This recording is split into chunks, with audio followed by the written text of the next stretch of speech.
E se eu te dissesse que houve um momento na história em que a arquitetura simplesmente decidiu ignorar a regra e usar todos os estilos ao mesmo tempo? Gótico, renascentista, barroco, tudo coexistindo na mesma cidade, na mesma época e em alguns casos até mesmo no mesmo prédio. Agora pensa comigo, isso era uma bagunça, uma falta de identidade ou uma escolha extremamente calculada?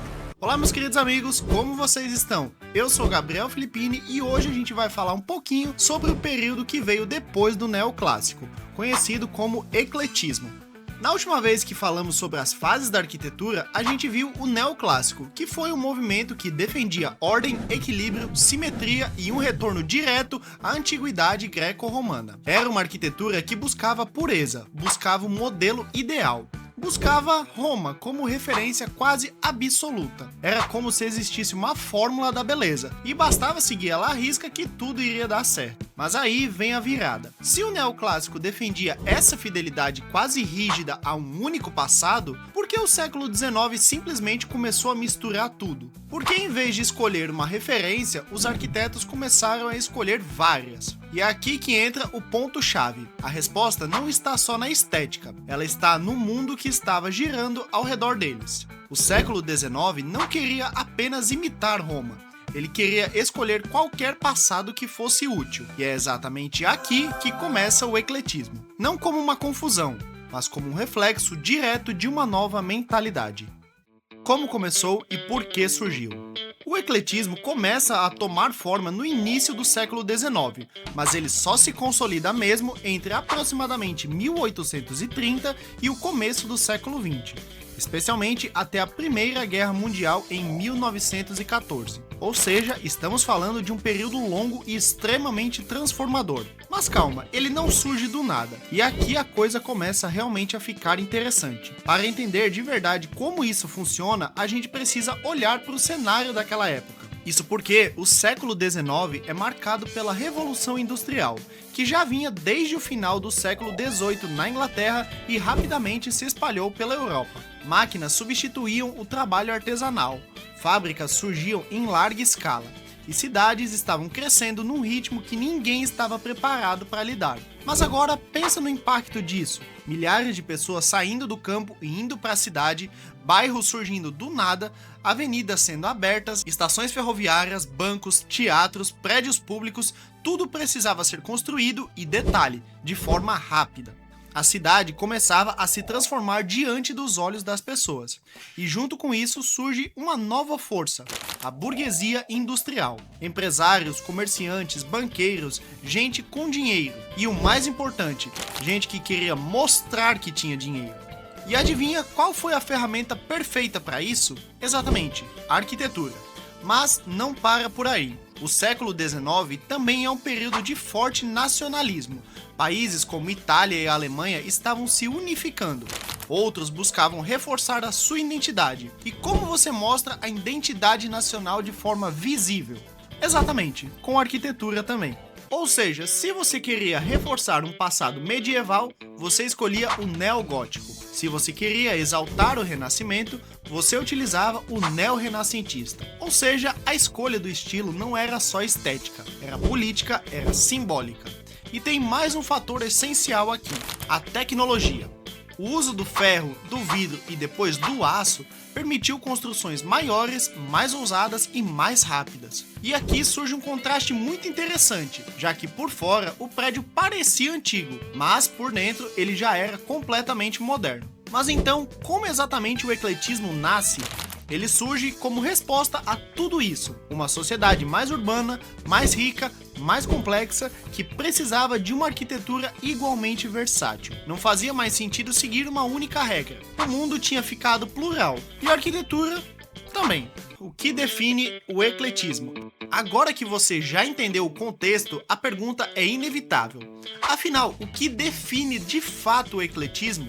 De forma simples, mas muito poderosa, o ecletismo é a escolha consciente de estilos do passado para poder criar algo novo. Não é uma cópia, é uma seleção. O arquiteto olha para a história e pensa, qual estilo comunica melhor aquilo que eu quero dizer? Percebeu como funciona? Não é uma bagunça, é uma estratégia. E isso revela a principal característica do ecletismo: liberdade. Pela primeira vez em muito tempo, não existia uma única regra dominante. Existiam várias opções no mercado nesse tempo. Outra marca forte desse período é o excesso, com fachadas cheias de ornamentos, esculturas, relevos, cúpulas, torres, tudo pensado para chamar a atenção. Porque aqui vai um detalhe importante: ornamento não era só decoração, era uma mensagem, era um status, era poder. Mas qual exatamente é o impacto disso na sociedade? Simplesmente gigantesco. Isso porque a cidade muda completamente de cara. Grandes avenidas passam a ser ocupadas por edifícios monumentais, a arquitetura deixa de ser só funcional e passa a funcionar como uma vitrine. E mais ainda, ela ajuda a consolidar a imagem da nova elite. Quem tinha dinheiro queria mostrar, e mostrar através da cidade era permanente. E talvez o ponto mais interessante seja esse, que o ecletismo não foi só um estilo. Ele foi o reflexo de um mundo que estava ficando mais complexo e que precisava de uma arquitetura à altura disso. O ecletismo se espalha pela Europa ao longo do século XIX, e principalmente de 1830 até o início do século XX. França, Inglaterra, Alemanha, Itália, todos começaram a usar estilos históricos como ferramentas de poder. Na França, por exemplo, durante as reformas de Haussmann, Paris praticamente renasce. A cidade ganha avenidas largas, fachadas padronizadas e edifícios monumentais que misturam referências clássicas, barrocas e renascentistas. E aqui entra um dos maiores símbolos disso tudo, a Ópera de Paris. E se você olhar com atenção, começa a perceber os detalhes. Portas monumentais em bronze, janelas ornamentadas, colunas esculpidas, candelabros, pinturas, arcos, esculturas, pedidos de like, arcos novamente, relevos dourados, esculturas alegóricas. Não, pera, falou pedido de like? Exatamente. Charles Garnier já sabia da importância disso aqui no futuro. E isso é o que eu chamo de misturar estilos. Mas, enfim, voltando. Essa abundância toda tinha um objetivo muito claro: impressionar. O excesso era a linguagem. Cada detalhe dizia poder, riqueza, sofisticação. E isso não ficou só na Europa. No Brasil, o ecletismo ganha força no final do século XIX e se consolida no início do século XX. Com o crescimento econômico, principalmente pelo café, as elites queriam que as cidades brasileiras parecessem modernas e europeias. O Rio de Janeiro, por exemplo, passa por reformas que tentam aproximar a cidade de Paris. E é aí que surgem construções como o Teatro Municipal, inspirado diretamente na Ópera de Paris. Já em São Paulo, o mesmo movimento acontece, e nomes como Ramos de Azevedo ajudam a consolidar essa linguagem no país. A cidade virava um palco e cada detalhe virava um discurso. Agora, se tem uma coisa que o ecletismo deixa muito claro, é que o século XIX não acreditava mais em uma única resposta.